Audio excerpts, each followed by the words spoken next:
किसान भाइयों राम राम नमस्कार। यदि आप भी इन 7 गलतियों में से एक गलती धान की खेती के अंदर कर रहे हैं तो आपके धान की फसल की पैदावार 30 से 40% तक घट सकती है। तो किसान भाइयों ज़रूरी है कि हमें इन 7 बातों का ध्यान रखना ताकि हमें एक अच्छी फसल मिले, अच्छी पैदावार मिले और धान हमारा अच्छी भरभरार के साथ रहे। तो किसान भाइयों नमस्कार, मैं आपका अपना किसान सलाहकार प्रदीप चार। ये वीडियो पूरी देखो और सभी किसानों के साथ इसको शेयर ज़रूर करो। किसान भाइयों सबसे पहले हमें ये सोचना है कि जो ये 7 गलतियां मैं आपको बता रहा हूँ ये आम किसान करता है, यानी कि इनमें से एक न एक गलती ज़रूर करता है और वो एक ऐसी स्टेज के ऊपर करता है जिससे 30 से लेकर 40% तक धान की फसल की पैदावार घट जाती है। तो आइए सबसे पहले हम लोग बात करते हैं कि वो गलतियां कौन सी है और उनको हम लोग कैसे सुधार सकते हैं या कैसे हम लोग उनका ध्यान रख सकते हैं। किसान भाइयों सबसे पहली जो गलती हम लोग करते हैं वो करते हैं कि ज़्यादा टाइम की हम लोग नर्सरी लगा देते हैं। कि धान के अंदर यदि हम लोग देखें तो 35 दिन से ऊपर की पनीरी ना हो। यदि उससे ऊपर की पनीरी हो रही है तो इसका मतलब ये है कि वो पनीरी, वो नर्सरी पक रही है। उसका हमारे धान के ऊपर क्या प्रभाव पड़ सकता है किसान भाइयों, आपने 5 से लेके 10 दिन जो शुरुआती टाइम है वो आपने नर्सरी के अंदर ही निकाल दिया है। हालांकि वो टाइम 5 से 7 दिन का जो टाइम है वो खेत के अंदर होना चाहिए था, क्योंकि शुरुआती 5 से 7 दिन के अंदर जड़ की स्थापना होती है। तो उससे क्या होगा कि जब आप पनीरी लेट लगाओगे तो जड़ की स्थापना प्रॉपर तरीके से नहीं होगी। दूसरा, एक सबसे बड़ी जो प्रॉब्लम अपने लोगों को आएगी, यदि आप लोग 40-45 दिन की पनीरी को खेत में से उखाड़ रहे हो तो उसकी जड़ उस जमीन के अंदर टूटेगी और उसके बाद उस पनीरी को जब हम लोग खेत के अंदर लगाएंगे तो वो पनीरी शुरुआती बढ़वार नहीं लेगी।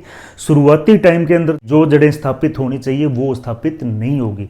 तो हमें आगे क्या प्रॉब्लम आएगी कि कल्ले नहीं बनेंगे, बढ़वार सही तरीके से नहीं होगी और हमारी पैदावार घटने के बिल्कुल चांसेस बढ़ जाते हैं। हमें ऐसी गलती बिल्कुल किसान भाइयों नहीं करनी कि 35 दिन से ऊपर की पनीरी हम अपने खेत के अंदर लगाएं। नंबर 2 जो महत्वपूर्ण है वो है कि बहुत गहरी रोपाई। किसान भाइयों अक्सर ये गलती हर एक खेत के अंदर होती है।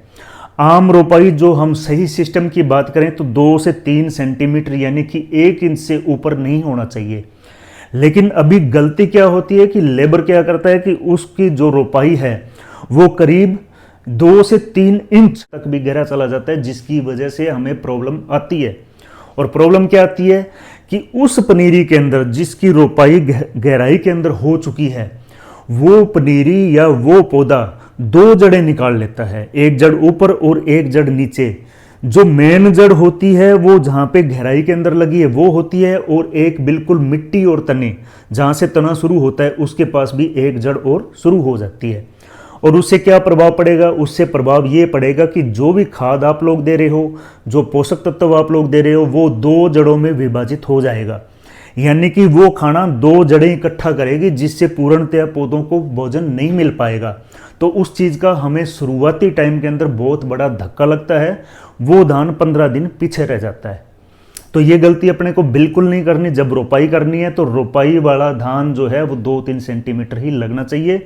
और यदि ये गलती हो चुकी है, हमें लग रहा है कि हमारे खेत के अंदर भी ये प्रॉब्लम दिख रही है किसान भाइयों, तो हमें 7 दिन के ऊपर जब हम लोग यूरिया दे रहे हैं, जिंक दे रहे हैं, तो उसके साथ हमें माइकोराजा का प्रयोग जरूर करना चाहिए। क्योंकि माइकोराजा का मेजर जो काम जड़ को बढ़ाने का काम होता है, जड़ को फैलाने का काम होता है, सफ़ेद जड़ों को स्थापित करने का काम होता है। तो उस टाइम माइकोराजा जरूर डालें ताकि जो भी पोषक तत्व हम जमीन को दे रहे हैं वो ऊपर की साइड के अंदर जो जड़ें निकली है वो उसको मिले और पूरी तरह भोजन है वो पूरा पौधे को मिले। इस बात का हमें थोड़ा सा ध्यान रखना है। तीसरी जो मेजर गलती हम लोग कर रहे हैं कि पहले यूरिया का गलत टाइम के ऊपर देना। कि किसान भाइयों जो सही टाइम है वो शुरुआती 6 से 7 दिन का टाइम है। जिस दिन धान रोपाई हो गया उसके बाद हमें 6 से 7 दिन के अंदर अंदर यूरिया की पहली किस्त देना जरूरी है, ताकि जड़ें सही तरीके से चले या जो जड़ें चल रही है वो सही तरीके से स्थापित हो जाए। ये मेजर काम होता है। तो हमें ध्यान रखना है कि पहली किस्त वो 6 से 7 दिन के ऊपर जानी चाहिए। ये गलती हमें बिल्कुल नहीं करनी है। जो आगे वाली गलती है कि जिसके लिए किसान बिल्कुल बेफिक्र है कि हमें जिंक नहीं देना या कि हमें जिंक की कमी आ गई, उसको हम लोग नहीं पहचान पा रहे हैं। तो किसान भाइयों एक बात ध्यान रखो कि जिंक की कमी से धान के अंदर खैरा रोग आता है। जिंक की कमी से पौधा बौना रह सकता है, तांबे कलर का हो जाता है, लाल रंग का हो जाता है, पौधे की पत्तियां जो है बिल्कुल छोटी रह जाती है, जड़ छोटी रह जाती है, फुटान नहीं होती। ये सारी समस्या जिंक के करके आ सकती है। तो हमें बिल्कुल जिंक देना चाहिए। पहली खाद के ऊपर दे सकते हैं हम लोग, यानी कि रोपाई के शुरुआती 12 से 13 दिन के अंदर अंदर जिंक धान की फसल में डाल सकते हैं। तो हमें जिंक हर हालत के अंदर देना है। हमें ऐसा नहीं विचार करना नहीं जिंक को मैंने नहीं डालना। पांचवा जो पार्ट है वो है कि एक हमारे मन के अंदर होता है कि धान बिना पानी नहीं पकेगा। तो ये बिल्कुल गलत हमारी जो मिथ्या है, हमारी जो धारणा है, वो बिल्कुल हमने गलत पाल रखी है कि हर टाइम धान के अंदर पानी खड़ा रहना चाहिए। किसान भाइयों बिल्कुल नहीं खड़ा रहना चाहिए धान के अंदर। जब आपने पहली यूरिया पूरी कर दी है, यानी कि मैं ये कह सकता हूँ कि 10 दिन से लेके और 20 दिन का जो धान है बीच में, एक बार उसको ज़रूर सुखाना चाहिए। यानी कि यूरिया की दूसरी किस्त देने से पहले हमें धान को एक बार ज़रूर सुखाना चाहिए। जब हमें लगता है कि पर्याप्त नमी रह गई है अब, तो उस टाइम हमें दोबारा हल्का पानी लगा देना चाहिए। और भरवा पानी बिल्कुल भी नहीं रखना हमें। अधिकतम जो है वो 2 इंच तक हम लोग पानी रख सकते हैं, उससे ऊपर हमें पानी रखने की ज़रूरत नहीं है। तो किसान भाइयों ये जो दिमाग में हम लोग रख रहे हैं कि हमें धान के अंदर हर टाइम पानी की ज़रूरत रहती है, तो ये बिल्कुल गलत है। हमें 10 से 20 दिन के बीच में एक बार पानी को सुखाना चाहिए और 20 से 30 दिन के बीच में हमें एक बार पानी को ज़रूर सुखाना चाहिए। तो लगातार यदि पानी लगता रहता है तो उससे हमें नुकसान क्या होता है कि जहाँ किसान भाइयों की सबसे ज़्यादा पानी भरा रहता है उस ज़मीन के अंदर जिंक की कमी आ जाती है। दूसरी सबसे बड़ा जो घाटा होता है अपने को कि ऑक्सीजन प्रॉपर तरीके से पौधे को नहीं मिल पाती। तीसरा जो सबसे बड़ा घाटा रहता है कि लगातार पानी भरे रहने से जो धान के पौधे का तना है वो गलना शुरू हो जाता है और कई प्रकार के रोग भी उसको लग सकते हैं। और इसके साथ साथ तना कमज़ोर भी हो जाता है। तो आने वाले टाइम में यदि हवा चलती है तो वो पौधा गिरने की समस्या आ सकती है। तो हमें लगातार पानी लगा के नहीं रखना है, हमें बीच में एक बार पूरे धान के खेत के अंदर पानी को ज़रूर सुखाना चाहिए। तो ये अपनी 5वीं गलती थी। छठी गलती जो आम किसान करता है कि खरपतवार नियंत्रण सही टाइम पे ना करना। कि किसान भाइयों हम लोग क्या है कि शुरुआती 3 दिन के अंदर हम लोग खरपतवार को नियंत्रण कर सकते हैं, आगे 7 से 8 दिन के ऊपर भी हम लोग खरपतवार को नियंत्रण कर सकते हैं। ऐसी काफ़ी दवाइयाँ मार्केट के अंदर है।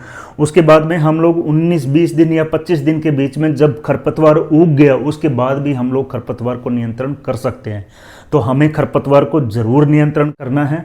यदि हम लोग खरपतवार को नियंत्रण नहीं करते हैं तो क्या फ़र्क पड़ सकता है कि जो आप लोग खाद दे रहे हो, जो आप लोग पानी दे रहे हो, वो सारा का सारा जो खरपतवार खींच के ले जाता है। तो खरपतवार नियंत्रण हमारे लिए बहुत ज़्यादा ज़रूरी है। किसान भाई ये सोचते हैं कि धान की फसल को अकेला यूरिया की ज़रूरत है। किसान भाइयों अकेला यूरिया की नहीं ज़रूरत, उसको पोटास की ज़रूरत है, उसको फास्फोरस की ज़रूरत है, उसको मैग्नीशियम की ज़रूरत है, उसको सल्फ़र की ज़रूरत है, उसको जिंक की ज़रूरत है, उसको लोहे की ज़रूरत है। तो ये सारी जितनी भी कमियां हैं हम लोग अकेला यूरिया से पूरा नहीं कर सकते। जो किसान अकेला यूरिया के दम पर खेती करने की कोशिश करता है उस धान की पैदावार हमें ज़्यादा नहीं मिलेगी। तो अकेला यूरिया पे हमें निर्भर नहीं रहना है कि जो स्टेज आ रही है, मैंने पहले ही आपको वीडियो के अंदर बताया है कि पोटास और डीएपी सबसे पहले डालना है रोपाई से पहले। जिंक का जो टाइम है शुरुआती 8 से 10 दिन के बीच में डाल सकते हैं। उसके बाद में जो चीज़ें आती है कि हम लोग यूरिया की जो किस्तें हैं, तो पहली किस्त 7 दिन के ऊपर, दूसरी किस्त 20 दिन के ऊपर और तीसरी किस्त 40 से 45 दिन के ऊपर हमें देना जरूरी है।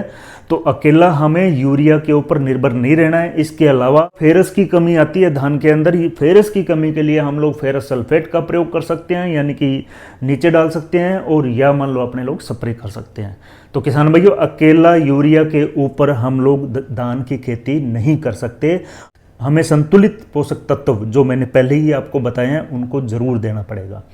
तो किसान भाइयों, ये 7 गलतियां हैं। इन 7 गलतियों में यदि आप एक भी गलती कर गए तो आपके धान की पैदावार घट सकती है।